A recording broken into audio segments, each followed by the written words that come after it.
বাংলা নববর্ষের আগমনী বার্তা চারদিকে।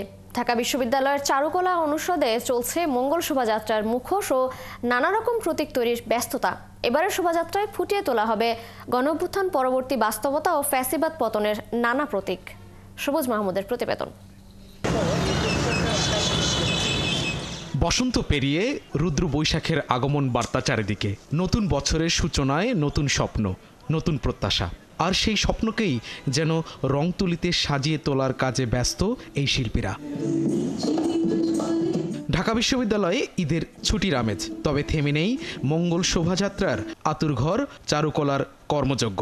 নববর্ষের ঐকতান, ফ্যাসিবাদের অবসান, এই স্লোগানকে কেন্দ্র করেই তৈরি হচ্ছে শোভাযাত্রার নানা রকম মুখোশ ও বর্ণিল নানা প্রতীক। আমাদের ক্যাম্পাসটা 6 তারিখ খুলবে, তখন স্টুডেন্টরা আরও বেশি করে যুক্ত হবে। এখন আমরা শিক্ষকরা আপাতত কাজ করছি এবং শিক্ষার্থীরাও আছে। আমি এখান চারুকলা থেকে বেরিয়ে গেছি 10 বছর হয়ে গেছে। তো 10 বছর পরেও এই চারুকলার টানে, বৈশাখের টানে, প্রাণের টানে চলে আসি। আমরা আসলে এখানে আছি অ্যালামনাই যারা আছি সবাই মিলে, প্রেজেন্ট স্টুডেন্টরা এবং অ্যালামনাই এবং টিচাররা সবাই মিলে সম্মিলিতভাবে আমরা খুবই আনন্দপূর্ণ একটা এনভায়রনমেন্টে আমরা আসলে কাজ করছি। এবারের মঙ্গল শোভাযাত্রায় তুলে ধরা হবে আবহমান বাংলার ঐতিহ্য, সেই সাথে গণ অভ্যুত্থানের চেতনা। থাকবে ফ্যাসিবাদের মুখাকৃতি, আন্দোলনের শহীদ মুগ্ধ, জাতীয় ঐতিহ্যের প্রতীক ইলিশ আর শান্তির প্রতীক কবুতর।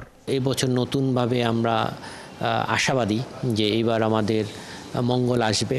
আমরা কল্যাণের জন্য কাজ করি, বরাবরই শিল্পীরা যা করে থাকে।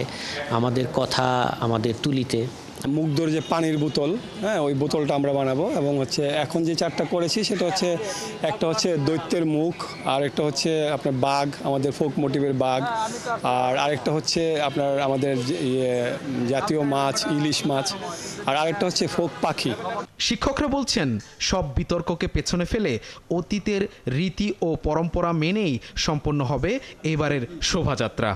ইতিহাস, ঐতিহ্য এবং সমকাল, অর্থাৎ সমকালীন যে 24 গণ অভ্যুত্থানের যে স্পিরিট, সেই জিনিসগুলো আমাদের এই শোভাযাত্রায় কিভাবে আসলে কালারফুলভাবে আমরা প্রেজেন্ট করতে পারি, সেই চিন্তা থেকে আমরা নানান উদ্যোগ গ্রহণ করেছি। নতুন বাস্তবতায় নতুন রূপে আসছে মঙ্গল শোভাযাত্রা। বাংলা নববর্ষ মানেই শুধু আনন্দ নয়, ঐক্যের, প্রতিবাদের আর প্রাণের উৎসব।